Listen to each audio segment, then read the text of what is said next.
Good morning साथियों। आज हम लोग देखेंगे गुप्त काल को। गुप्त काल के सारे प्रश्नों को यहीं पर हल कर लेंगे। चलिए शुरू करते हैं इसको। गुप्त राजवंश का प्रथम शासक कौन था? तो ये था श्रीगुप्त। गुप्त राजवंश का प्रथम शासक कौन था? तो ये श्रीगुप्त था। नगरों का क्रमिक पतन किस एक काल की महत्वपूर्ण विशेषता थी? तो ये गुप्त काल की थी। नगरों का क्रमिक पतन गुप्त काल में देखने को मिलता है। प्राचीन भारत के किस वंश का शासनकाल स्वर्ण युग यानी गोल्डन एज कहा जाता है? तो गुप्त वंश का। गुप्त काल है वो स्वर्ण काल कहा जाता है।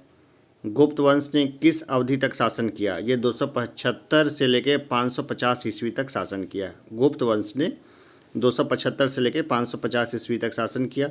भारत का नेपोलियन समुद्रगुप्त को कहा जाता है। भारत का नेपोलियन समुद्रगुप्त। समुद्रगुप्त प्रथम गुप्त शासक था जिसने परम भागवत की उपाधि धारण की। इसके बाद गुप्त शासक चंद्रगुप्त द्वितीय ने भी परम भागवत की उपाधि धारण की। परम भागवत की उपाधि दो लोगों ने धारण की। सबसे पहले समुद्रगुप्त प्रथम ने धारण की और इसके बाद जो है चंद्रगुप्त द्वितीय ने परम भागवत की उपाधि धारण की। गुप्त संवत की स्थापना जो है वो चंद्रगुप्त प्रथम ने की। गुप्त संवत की स्थापना की चंद्रगुप्त प्रथम ने। किस गुप्त राजा को भी एक अन्य नाम देवगुप्त था? तो देखिए चंद्रगुप्त द्वितीय का एक दूसरा नाम जो था वो था देवगुप्त। गुप्त काल में उत्तर भारत व्यापार किस पत्तन से संचालित होता था? ये ताम्रलिप्ति से संचालित होता था। यूपीएससी ने भी इस प्रश्न को पूछा है अपने पास कि ताम्रलिप्ति कौन सा बंदरगाह था गुप्त काल का एक प्रमुख बंदरगाह? तो उस समय था ताम्रलिप्ति। इलाहाबाद स्तंभ अभिलेख प्रयाग प्रशस्ति में समुद्रगुप्त के शासनकाल तथा सैन्य अभियान के विषय में जानकारी मिलती है। इलाहाबाद स्तंभ लेख प्रयाग प्रशस्ति से समुद्रगुप्त के शासनकाल तथा सैन्य अभियान की जानकारी मिलती है। किस गुप्त शासक ने सर्वप्रथम सिक्के जारी किए थे? चंद्रगुप्त प्रथम ने। चंद्रगुप्त प्रथम ने सर्वप्रथम जो है सिक्के जारी किए थे। गुप्तकालीन स्वर्ण मुद्रा को क्या कहते हैं? दीनार। गुप्तकालीन स्वर्ण मुद्रा को दीनार कहते हैं। दिल्ली की कुवत उल इस्लाम मस्जिद के प्रांगण में स्थित प्रसिद्ध लौह स्तंभ किसकी स्मृति में बनाया गया? चंद्रगुप्त विक्रमादित्य द्वितीय की स्मृति में ये बनाया गया। किस शासक को शक विजेता कहा जाता है? चंद्रगुप्त द्वितीय को। चंद्रगुप्त द्वितीय जो है उसको शक विजेता कहा जाता है। अब देखते हैं गुप्त शासकों की प्रमुख उपाधियों को। तो श्रीगुप्त ने उपाधियां धारण की आदिराज, महाराजा। आदिराज और महाराज ये उपाधियां हैं श्रीगुप्त की। चंद्रगुप्त द्वितीय ने विक्रमादित्य और विक्रमांक की उपाधि धारण की। विक्रमादित्य कौन था? चंद्रगुप्त द्वितीय। विक्रम और बैताल की कहानी हम लोग पढ़ते हैं ना, राजा विक्रमादित्य की जो कहानी पढ़ते हैं वो यही चंद्रगुप्त दो हैं। चंद्रगुप्त दो ने विक्रमादित्य और विक्रमांक की उपाधि धारण की। स्कंदगुप्त ने शक्रादित्य और शक्रोपम की उपाधि धारण की। स्कंदगुप्त ने सबसे ज़्यादा शकों को पीटा था इसलिए इसने ये उपाधि धारण की। समुद्रगुप्त ने पराक्रमांक की उपाधि धारण की। कुमारगुप्त ने महेंद्रादित्य की और चंद्रगुप्त वन ने महाराजा धीराज की। अब ये देखिए नीचे वाला भी देख लेते हैं कि मध्य प्रदेश के रीवा जिले में स्थित सुपिया का लेख में गुप्त वंशों के घटोत्कच वंश कहा गया है। मध्य प्रदेश के रीवा जिले में स्थित सुपिया का लेख में गुप्त वंशों को घटोत्कच वंश कहा गया है। अब देख लेते हैं गुप्तकालीन अधिकारी को। तो महासेनापति कौन होता था? सेना का सर्वोच्च अधिकारी होता था महासेनापति।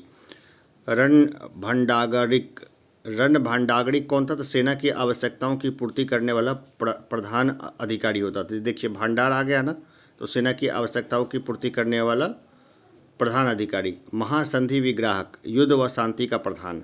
महासंधि विग्राहक कौन था? युद्ध और शांति का प्रधान था। महाभांडागराधिकृत राजकीय कोष का प्रधान। महाअक्षपटलिक ये अभिलेख विभाग का प्रधान होता था। सर्वाध्यक्ष केंद्रीय सचिवालय का प्रधान। महाप्रतिहार राजप्रसाद का प्रमुख सुरक्षा अधिकारी। ध्रुवाधिकरण भूमि कर वसूलने वाला प्रधान। ध्रुवाधिकरण भूमि कर वसूलने वाला विभाग का प्रधान। अग्रहारिक दान विभाग का प्रधान। महाबलाधिकृत सेना का सेनापति यानी सर्वोच्च अधिकारी। महादंडनायक इसको न्यायाधीश को बोलते थे महादंडनायक। दंडपाशिक पुलिस विभाग का सर्वोच्च अधिकारी। विनय स्थिति स्थापक ये शिक्षा अधिकारी था। विनय स्थिति स्थापक। तो इन सब से भी प्रश्न आए हुए हैं और इसको एक बार देख लीजिएगा। गुप्त काल में अपनी आयुर्विज्ञान विषयक रचना के लिए कौन प्रसिद्ध था? तो ये था सुश्रुत। चंद्रगुप्त के नवरत्न में कौन फलित ज्योति से संबंधित था? तो ये था छपनक। छपनक जो था वो फलित ज्योति से संबंधित था। चंद्रगुप्त द्वितीय जो 375 से 415 ईस्वी तक स्वयं एक महान तथा विद्वानों का आश्रयदाता था। उसके दरबार में 9 विद्वानों का एक समूह नवरत्न निवास करता था, जिसमें कालिदास, धन्वंतरि, छपनक, शंकु, वेताल भट्ट, अमर सिंह, घट, कड़पड़, वराहमिहिर तथा वडरुचि जैसे विद्वान थे। चंद्रगुप्त द्वितीय जो 375 से लेकर 415 ईस्वी तक जिसका शासन रहा, स्वयं एक विद्वान तथा विद्वानों का आश्रयदाता था। देखिए, चंद्रगुप्त द्वितीय को ही हम लोग जो है ना जानते हैं विक्रमादित्य या विक्रमांक के नाम से। तो इनके ऊपर ना खूब सारी कहानियां हैं, विक्रम बेताल की कहानी भी है। तो देखते हैं, चंद्रगुप्त द्वितीय जो 375 से 415 ईस्वी स्वयं एक विद्वान तथा विद्वानों का आश्रयदाता था।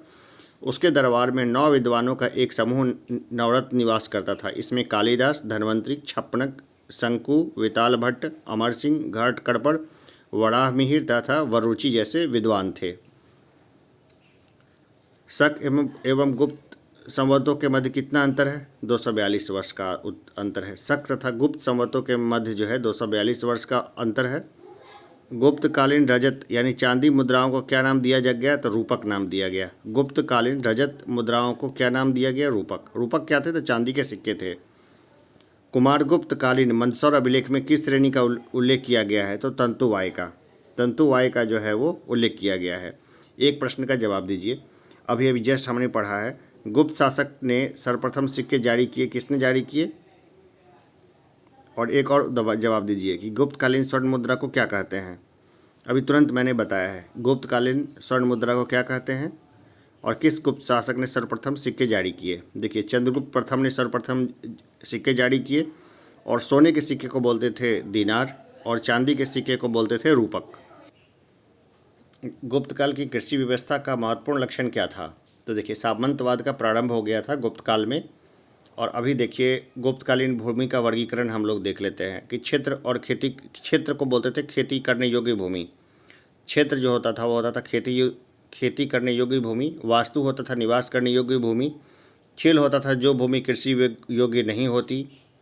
अपहृत होती थी जंगली भूमि। चारागाह होता था पशुओं के चरने के लिए छोड़ी गई भूमि। किस शासक ने 4 अश्वमेध यज्ञ किए थे? तो वो किया था प्रवरसेन प्रथम ने। कायस्थ शब्द का उल्लेख किस ग्रंथ में मिलता है? ये मिलता है मुद्रा राक्षस में। ईंटों से निर्मित गुप्तकालीन मंदिर कहाँ स्थित है? ये बिठूर यानी कानपुर में है। कुमारगुप्त के समय में ही मध्य भारत में रजत सिक्कों यानी मायूर शैलों में का प्रचलन हुआ। इसे महेंद्रादित्य की उपाधि धारण की।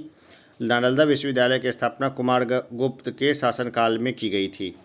एक बार वापस से पढ़ते हैं इसको। कुमारगुप्त के शासन में ही मध्य भारत में रजत सिक्कों यानी मयूर शैलों का प्रचलन हुआ। इसे महेंद्रादित्य की उपाधि धारण की। नालंदा विश्वविद्यालय की स्थापना कुमारगुप्त के शासनकाल में की गई थी। वापस से पढ़ते हैं। कुमारगुप्त के समय में ही मध्य भारत में रजत सिक्कों यानी मयूर शैलों का प्रचलन हुआ। कुमारगुप्त के समय ही मध्य भारत में रजत सिक्कों यानी चांदी के सिक्कों मयूर शैलों का प्रचलन हुआ। उसने महेंद्रादित्य की उपाधि धारण की। नालंदा विश्वविद्यालय की स्थापना कुमारगुप्त के शासनकाल में की गई थी। गुप्त काल में पैठन की प्रसिद्धि क्या थी? का कारण था व्यापारिक मंडी। पैठन या प्रतिष्ठान की प्रसिद्धि का कारण था व्यापारिक मंडी। शतरंज का खेल भारत में गुप्त काल के दौरान प्रारंभ हुआ, जहां इसे चतुरंग के नाम से जाना जाता था। भारत से यह ईरान एवं तत्पश्चात यूरोप पहुंचा। गुप्त काल में किस बंदरगाह से दक्षिणी पूर्वी एशियाई राष्ट्रों को के जहाज रवाना होते थे? तो ताम्रलिप्ति से। भाई प्रमुख बंदरगाह वही था, तो ताम्रलिप्ति से ही सारे जहाज रवाना होते थे। किस चीनी यात्री ने गुप्त काल में भारत की दशा का वर्णन किया है? फाहियान। गुप्त काल में ही फाहियान भारत आया था। भारत हिंदू देवी देवताओं को समर्पित सबसे प्राचीन मंदिर किसके काल का है? तो ये गुप्त काल का है। भारत हिंदू देवी देवताओं को समर्पित सबसे प्राचीन मंदिर गुप्त काल का है। सती प्रथा का प्रथम अभिलेख साक्ष्य ईरान से प्राप्त हुआ है। यह अभिलेख 510 ईस्वी का है, जिसमें गोपराज नामक सेनापति की स्त्री के सती होने का उल्लेख मिलता है। ये भी महत्वपूर्ण प्रश्न है, कई बार पूछा गया है। गुप्त काल में चीन से भारत में किस वस्तु का आयात किया जाता था? रेशमी कपड़े का आयात किया जाता था। कलहन के अनुसार अशोक ने अपने शासन के 7वें वर्ष में कश्मीर को जीता तथा कश्मीर में श्रीनगर की स्थापना की।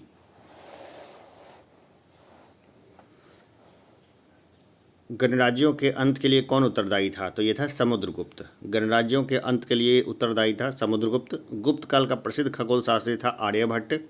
गुप्तकालीन चित्रकला का उत्कृष्टतम रूप मिलता है, तो वो मिलता है अजंता में। विशाखदत्त विशाखदत्त कृत नाटक देवी चंद्रगुप्तम में उल्लेख मिलता है कि चंद्रगुप्त द्वितीय ने अपने बड़े भाई रामगुप्त की हत्या की। किसके स्वर्ण सिक्के में हीन यानी मिलावट धातु का प्रतिशत सर्वाधिक है? तो स्कंदगुप्त में। स्कंदगुप्त के सिक्कों में जो है सबसे ज़्यादा जो है हीन धातु की मिलावट है। गुप्त काल में लिखित संस्कृत नाटकों में स्त्रियां और शूद्रों के संवाद किस भाषा में है? तो प्राकृत भाषा में है। स्त्री और शूद्र जो है वो प्राकृत भाषा बोलते थे नाटकों में। गुप्त काल में लिखित संस्कृत नाटकों में शूद्र और स्त्री के लिए प्राकृत भाषा का उपयोग किया जाता था, यानी उनके संवाद प्राकृत भाषा में होते थे। गुप्त वंश का अंतिम शासक कौन था? तो वो था विष्णुगुप्त। चंद्रगुप्त द्वितीय विक्रमादित्य को किस कारण से सकारी कहा गया है? शकों पर विजय के लिए। चंद्रगुप्त द्वितीय यानी विक्रमादित्य ने शकों पर विजय प्राप्त की थी, इसलिए उसको सकारी कहा गया है। किस अभिलेख में समुद्रगुप्त को लिच्छवी दौहित्र बताया गया है? तो प्रयाग अभिलेख में। प्रयाग अभिलेख में जो है समुद्रगुप्त को लिच्छवी दौहित्र यानी कि लिच्छवियों का नाती है ना, वो बताया गया है। स्त्री को बोलते हैं दुहिता, और दुहिता का जो पुत्र होता है उसको दौहित्र बोलते हैं, यानी नाती हो गया। हुनों ने स्कंदगुप्त के शासनकाल में आक्रमण किया, जिसमें स्कंदगुप्त ने हुनों पर विजय प्राप्त की।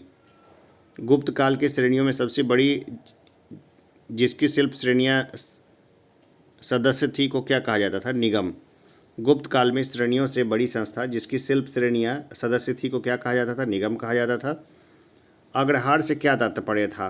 तो ब्राह्मणों को दिया जाने वाला भूदान। अग्रहार जो होता था वो ब्राह्मणों को दिया जाने वाला भूदान होता था। विदिशा के पास उदयगिरी बुद्ध गुफाओं का निर्माण किस काल में हुआ था? ये हुआ था गुप्त काल में।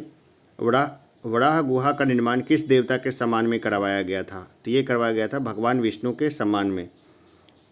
गुप्त साम्राज्य के समकालीन राजवंश हैं, देखते हैं राजवंश जो इसके समकालीन थे। तो वाकाटक राजवंश था 255 ईस्वी, तो इसका संस्थापक था विंध्य शक्ति, और 330 एकती का था सर्वसेन। नाग राजवंश 305 ईस्वी, भावनाग इसका संस्थापक था। त्रैकूटक राजवंश 415 ईस्वी, इंद्रदत्त इसका जो है संस्थापक था। हूण राजवंश 500 ईस्वी, तोड़मान इसका जो है संस्थापक था। सालंकायन राजवंश 300 ईस्वी, देववर्मन इसका संस्थापक था। विष्णु कुंडीन राजवंश 475 ईस्वी, विक्रमेंद्र वन इसका संस्थापक था। माथुर राजवंश 325 ईस्वी से 350 ईस्वी, अच्युत और शंकर वर्मन इसके क्रमशः संस्थापकों में से गिने जाते हैं। तो चलिए ये था गुप्त काल। अब हम लोग गुप्तोत्तर काल को भी जल्द ही देख लेते हैं।